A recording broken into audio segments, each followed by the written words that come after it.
It's a great day. My name is Shay Brown, the happy entrepreneur, and welcome to the Happy Entrepreneur Show, the number one business development and revenue focused late night show in the country where we're on a mission. And our mission is to empower, our mission is to inspire, and our mission at the end of the day is to provide you, the entrepreneur, with all of the resources that are necessary to execute that big vision you have for the people you were called to serve. And on this particular episode, we have the one and only Elijah Lewis, who's in the building, and he'll be talking about, well, your jewels or your journey, how you can have this optimal life.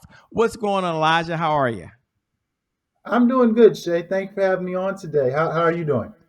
Good, man. Thanks for being here. I don't get a chance to meet people face to face often, but you and I had a chance to hang out this past weekend. So we've had eye to eye contact. I had a chance to shake your hand, and you're just a really cool person. So, ladies and gentlemen, the way you're going to see him on this program, I like to believe is the way he is all the time. But let me just do, if I can, they're looking at the title, and I'm seeing it, and it says, lead you to your optimal self. So I have a two-part question as we get started. Number one, what in the LL Cool J is optimal self? What does that even mean? What does it look like, right? Like, what is that, right? So if you can kind of define that for us, optimal self. And then the second part of it is why people struggle to get there. Like, what's the challenge? Well, I think, first and foremost, if you want to define an optimal life, the way I interpret that is the way to become your best self and realizing that you are able to tap into your full potential as a person and every aspect of your life that you can possibly achieve, whether it's your career, your business, relationships, wherever aspect that you're looking to be your best self. That's how I would describe your optimal self by tapping into that potential and manifesting those gifts or talents that you have to achieve that. And your second part to your question, why do people have a hard time tapping into their optimal selves? And I can include myself in that as well, is it can be another factor of things. It could be some challenges that are external, maybe some things that are out of your control. It could also be some things internal. It could be things such as self-doubt or low self-esteem, or maybe the fact that you may not see yourself being able to be your optimal self. And what I try to talk about in my book is that it's been a journey for me to get to my optimal self too. And it's still a journey that I'm still working on. It's an ever continual process. What I tell people is life is not about perfection, but it's about progression. We're human beings. None of us are perfect, but we need to be taking the steps every single day to be better than we were yesterday. And when you start doing that, it can lead you to your optimal self. But if you choose not to, then it becomes a hindrance to be your optimal self. Life is about progression. I like that, not perfection. Is that what I heard? Yes, sir. Okay. So for the person out there that feel like they're in a slump right now and they're not Yeah. even sure, and this might be an unfair question for you, but they're not even sure, like, man, I'm not even progressing. What's one thing that he would recommend? Maybe two things he'd recommend. I got to get back going. And it could have been for one or two reasons. Maybe life just hit him with the punch they never saw coming. Sometimes things happen you have absolutely no control over. So you find yourself in a situation, whether it's going to the doctor or a family member receives some news. And that's one. And then the second person, and the question for both of them, is someone just made a bad decision. I mean, I've been in those places where I've kind of shot myself in the foot. I made a bad decision, and so they got to get going again. So, what's the question that you have for Elijah Shea on this journey to optimum self? Is what did you say to the person that right now is going through some challenging times, and some things they can do so they can continue to progress when they feel kind of stagnant right now? Well, I think that's a good question, Shay. And I like how you had two different people. Like for the first person, they may feel very stagnant, that there's a lot of obstacles in their life and they want to do better, but they're kind of lost. And I know exactly what that feeling is like because I know what it's like to be lost on my journey and not having a sense of hope for the future. The first thing I would say is, and I talk about this in my book, is to do things like have a great role model who, especially if it's a person that has achieved a level of success, that is willing to help you get you back on the right path. And also, I would say the second person you said, a person who's made bad decisions and bad choices. what I talk about in my book is that you can learn from your mistakes. That, like you said earlier, we're all going to make mistakes, but you have to be willing to, one, accept and take accountability for that mistake, and then start doing the task to make sure that mistake doesn't happen again. Because there's a quote that says, a mistake, a repeated mistake more than once is a decision. And I'm paraphrasing on that, but that's some of the advice that I would say is, A, surround yourself with people who can help guide you to be your best self, but also, if you have made a bad choice or a bad decision, and I talk about some of the bad choices that I've made in my life, the first thing I always had to realize was you have to take the accountability for that mistake. And then once you do that, the next step is make sure you're doing the things that will not lead you to make that same mistake twice. They're listening to you. They like what they're hearing. I like what I'm hearing. It's in Shay. Can you slow down for a second? We're not all reading the guy's bio, okay? We don't all know who this guy is. He keeps saying, I understand. I keep saying I can relate. Take a moment, Shane. Let him tell, before we even talk about this book he has, who is he? So take a moment, if Elijah can, and tell us, who are you? What's your backstory that led you to writing this book that you have out now called The Jewels Are in Your Journey? We want to know, what was that defining moment? You said, you know what? Now's the right time. So two-part question. Backstory on who you are, because they love to know that. And number two, what was that defining moment? You said, you know what? It's time for me to put this in print. Well, again, my name is Elijah Lewis. My background, I am from Baltimore, Maryland. I am a 2014 graduate of Baltimore Polytechnic Institute, which is my high school. I am also a graduate of two illustrious HBCUs, one being Tuskegee University with my bachelor's in mechanical engineering with a minor in material science and engineering. And I'm also a graduate of the Morgan State University. I got my master's in cybersecurity. Currently, I'm a Now, when you engineer say with Morgan, not to NAVC interrupt you, I mean, when you say in Indian the, Head, you got to Maryland. be kind of slow for these folks. You got to be like the Morgan State University. I mean, it's very important. I mean, that's, you and I share this university together. Oh I know yeah, you're I alumni. got I mean, obviously, I don't want to be too biased on absolutely. these type of shows, but it's got to be the. I love that, the Morgan State University. You got to say a little thumbs up. But I'm sorry, I didn't mean to interrupt you. I'll let you go back. But he did say No, Morgan, so I no. mean, I Hey, just. shout out. No, no, that's fine. Shout out to Morgan. Hey, you're right. It is the Morgan State Thank you, University. thank you, Anyone thank who's you, ever thank come you. to Baltimore, you know how prestigious a school Morgan is. So that's not a problem at all, Shay. I will definitely make sure I put some respect on Morgan's name. So trust me, I got you on that one. But yeah, I'm currently working again as an engineer with NAVC in Indian Head, Maryland, and that is my academic and professional background. But what led me to become a writer is, what's interesting is, I actually never had any anticipation of being an author or a writer or however you want to put it. I just thought being an author was something that you really have to be almost born with. I just didn't know how to put a whole book together. Where do I start, or how do I go from there? And what led me to becoming an author and writing Your Jewels in Your Journey is, I went to a Level Up Black Empowerment Expo last September, in September 2022, in Waldorf, Maryland, where I'm currently living. And the reason I went out was because the guest speaker that they had was Dr. Umar Johnson, who I've followed for a while. And uh, while I was there, they had different vendors at the event. And at the table of my publisher, who I met later that day, there was a sister there, and she said, "Hey," because I was buying two of his books. She said, "Hey, come back after Dr. Umar speaks, and my publisher will sign your book." So I did that, but I was really on the verge of getting ready to leave. I just said, I don't know if I really want to get my book necessarily signed. I'm okay with just buying it, but something in my intuition said, go over and meet the brother, talk to him for a minute, give him to sign your book, and then go on about your way. So I go up and meet him and say, "Hey, how you doing? My name is Elijah." And then he signs both of the books I bought him. And he said these exact words, and I never forget that. He said, "Brother, you like you got something on your mind. Have you ever thought about writing a book?"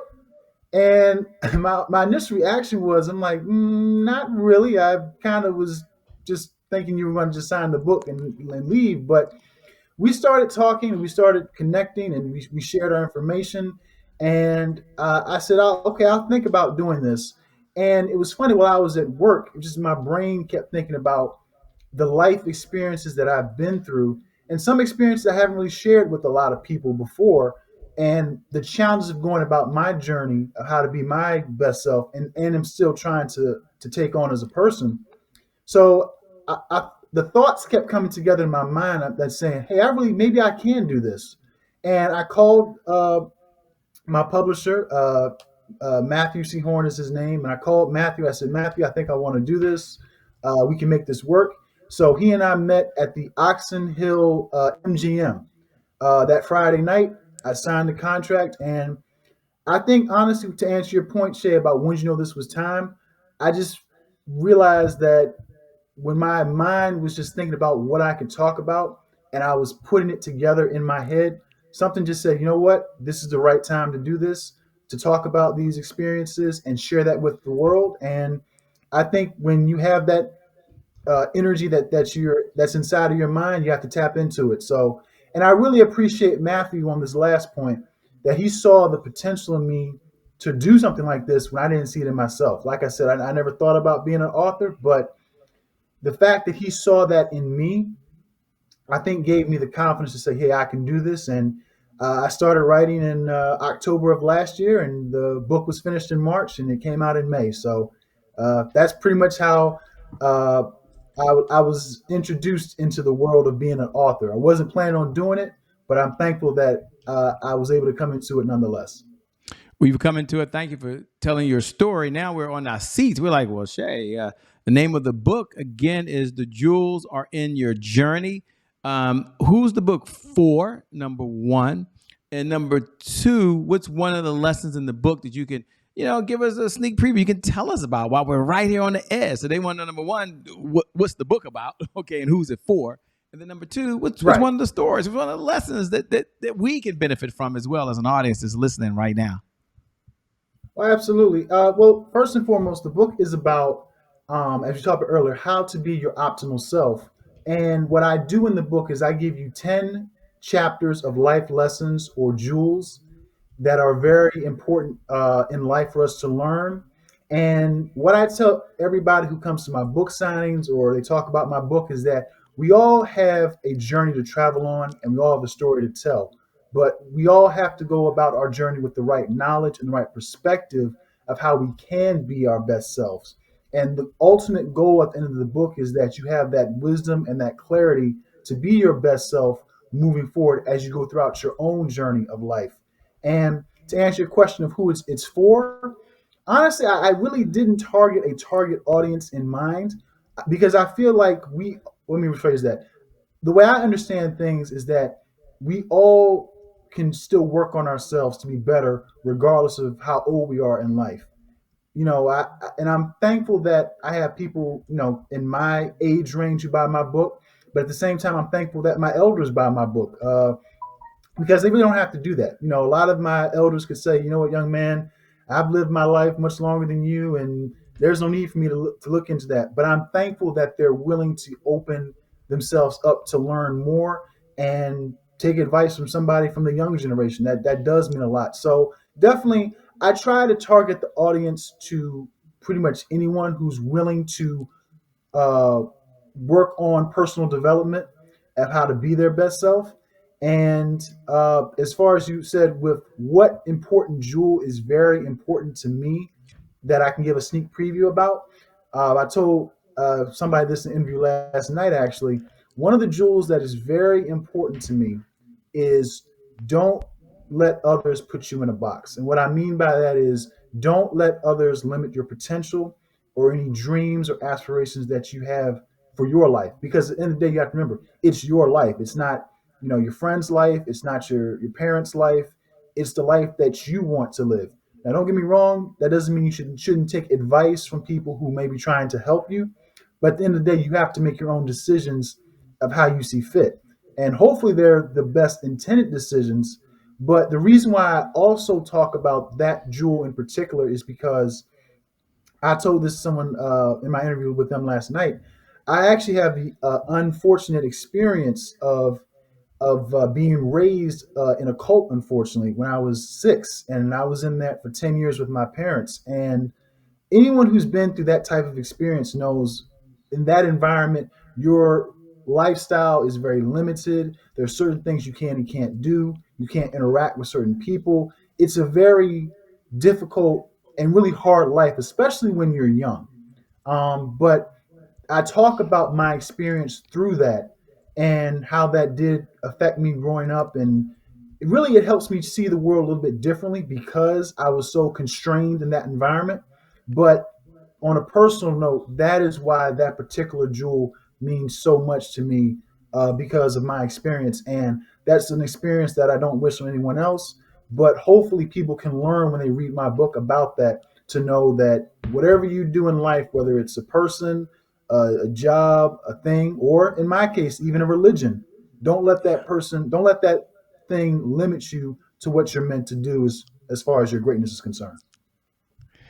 We have a segment here at the Happy Entrepreneur Show called Today is My January 1st. And for those folks that are listening right now that tune in every night at 11 p.m. Eastern Standard Time, that wait to say those magical words, you can go and say those words now if you want. Today is my January 1st.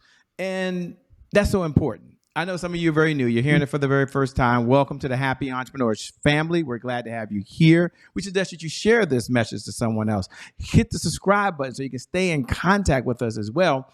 But today is my January 1st. It's our personal mantra here. It represents a fresh start. It represents a do-over. It means that no matter how dark, no matter how gloomy, no matter what has ever happened back there in the past, it no longer equals our future. And so my question to Elijah on the other side is, when you hear those words, today is my January 1st, what do you hear? And number two, what was a setback you had? People say, man, this guy's been on a journey. Life's good to him. What challenge have you had that you had to bounce back from, man? Well, to answer your first point, Shay, what do I hear when I hear today is my January 1st? Like you said, it is a fresh start, and it's kind of fitting because I thought about that. I've never heard of a expression used like that, but it makes sense because when you think about it, January 1st is the beginning of the year. It's a fresh start. It's a brand new year. Of course, this is when people say the whole new year, new year, new me phrase, and we've all probably said that. And unfortunately, we've all kind of fell a little short of what we had as far as our New Year's resolution. But to me, it does, like you said, it gives you a fresh start. And that's what I'm all about in my book, is showing that despite the challenges that you go through, if you're still here, there's still a chance for you to overcome that challenge and try to be your best self moving forward. And to your second point, the moment that I would say was my today was I had to say today was my January 1st moment, kind of goes back to your previous question, because going through that experience of, like I said earlier, in a code, it really affected me in school too.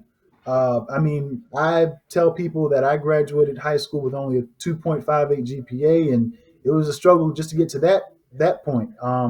Like I said, my grades were not very well. I lost a lot of confidence in myself. I even told my dad, I said, if he asked me what happens if I don't go to college, I just said, listen, I'll just end up probably just going to work at Walmart. I had really just given up hope on myself at that point. But I think the January 1st aspect of it was that people like my father did not allow me to give up on myself, even though I wanted to at some point. He put me in various programs throughout high school that really got my confidence up and going, such as the AME, which is Advanced Minorities Interested in Engineering at Morgan. Well, that was my mom's doing too, but it was also programs like the Urban Youth Racing School, which is a program that talks about racing and engineering in Philadelphia. Just things of that nature, try to get my confidence back. And both he and my mom did a great job showing me how important it is to get involved, especially when you're in school, and don't let that opportunity go past you. And once that started happening, get involved in these programs, and that allowed my grades to get better, and that allowed the confidence to be restored to the point where I didn't see myself as that person, that's going to just get a job at Walmart. And I'm not knocking people who work at Walmart. I think honest work is honest work, and you should be respected for whatever job you do, as long as it's legal and respectable. I don't job shame anybody. Everyone out here is trying to do the best they can do. So that's not a knock to people at Walmart, but I just know that I think my parents ultimately saw something more than me than I did in myself. Kind of like what I talked about with Matthew and me writing the book. I think I describe myself as a person sometimes that's still working on this, which is not trying to doubt and limit my own potential. And I get so much joy and so much energy when people reiterate what I can do. It just shows me that they have my best intention, and I don't take things like that for granted. So to wrap up the question, I think that was definitely my January 1st moment, was that junior year of high school. Moving forward, I had to start fresh. I had to move really quickly because I didn't have a lot of time, but I was able to get myself together, and that impact alone has helped me moving forward to achieve the great things that I have been able to do today. Mm. I love it, man. Thanks so much for sharing. Thanks for being so authentic with us. Take a moment, if you would. And one of my favorite questions I ask is, what's one of the best pieces of advice you've ever been given? I know you've been given a lot. You've been talking about your mom and your dad and talking about professors. You've been given a lot. And I'm encouraged I'm going to get the book. We're going to talk about how they can get the book in a moment. But what's one of the best pieces of advice you've ever been given? I know you had a lot of mentors along this journey of life, unquestionably. You've also watched and read so many books and watched so many videos. But if you had to boil it down, say, Shay, here's something that's near and dear to my heart that I want to share with the audience, what would you share?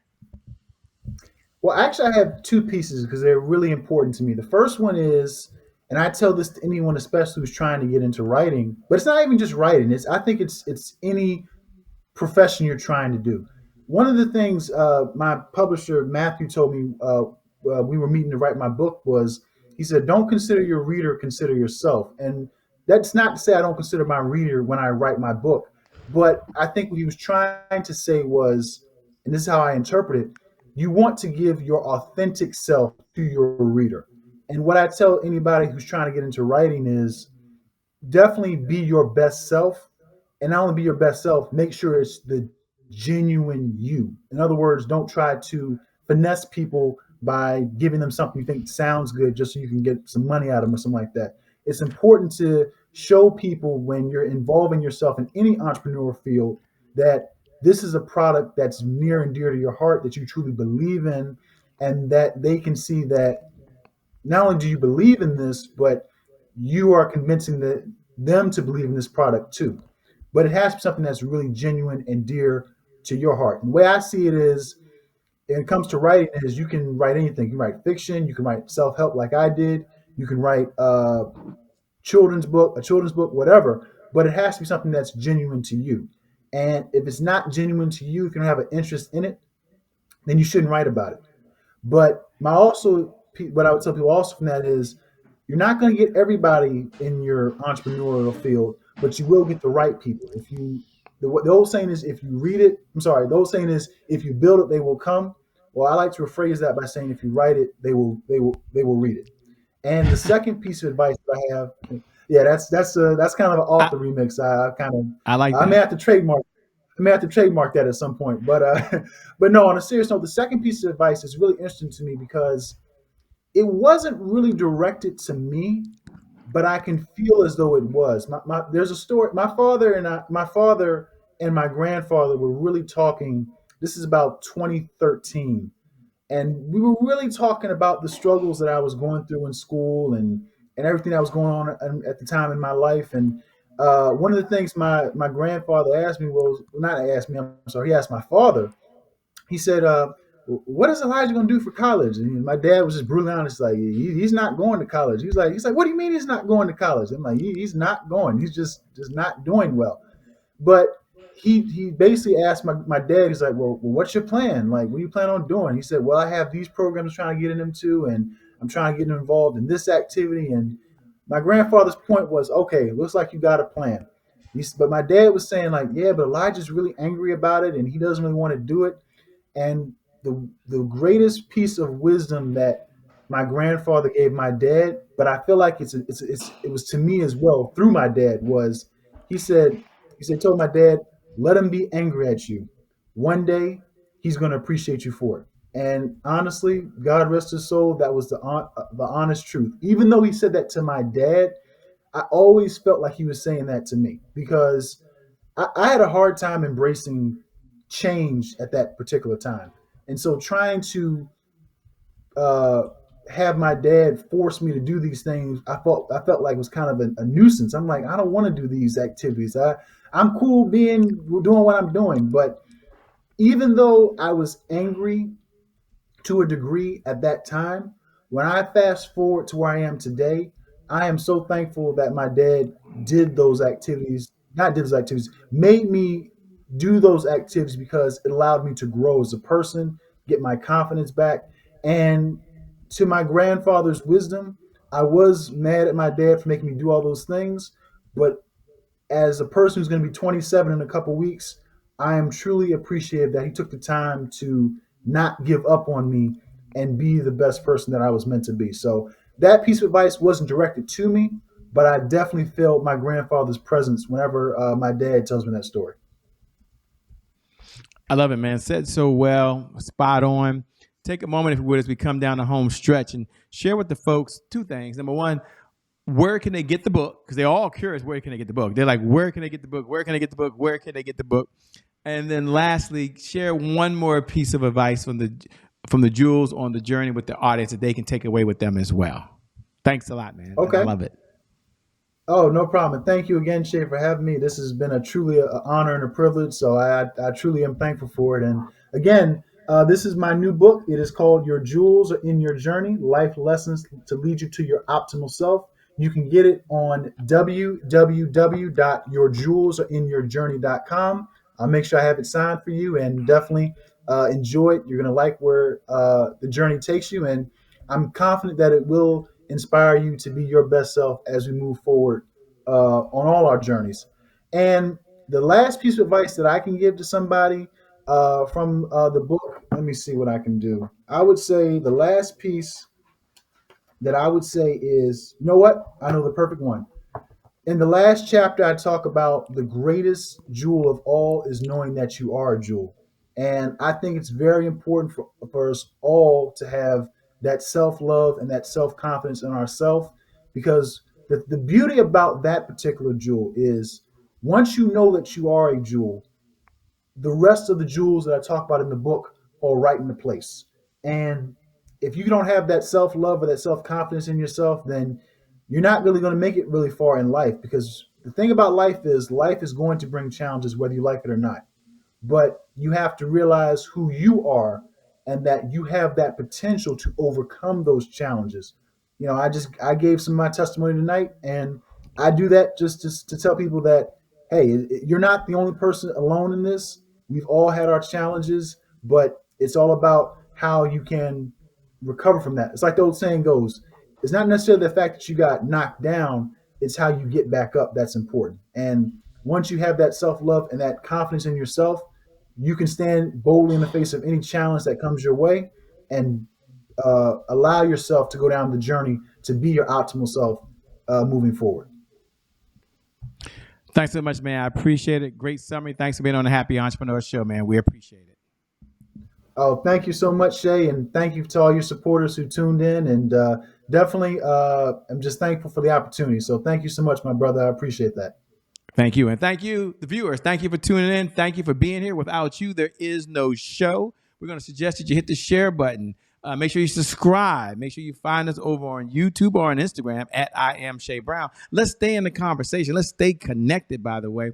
And I love to say every night, I never get tired of sharing this with you, that at this part in the show, that no matter what's going on in your life, that you are a very special, powerful individual. You are super unique. Yes, you're awesome. And yes, you're amazing. But above all, you've got so much to give, so much to share. And because of just that reason, today being your January 1st, that I believe for you, your best is still yet to come. You ain't seen your best days yet. Your best is yet to come. Your best is still yet to come. With that being said, my name, well, it's still Shay Brown, the Happy Entrepreneur. Make it a great day, everyone. And I promise you from the bottom of my heart, we'll make some good things happen. We connect again next time. Thanks a lot, Elijah. We out here, everybody. Peace. See you later. Bye-bye.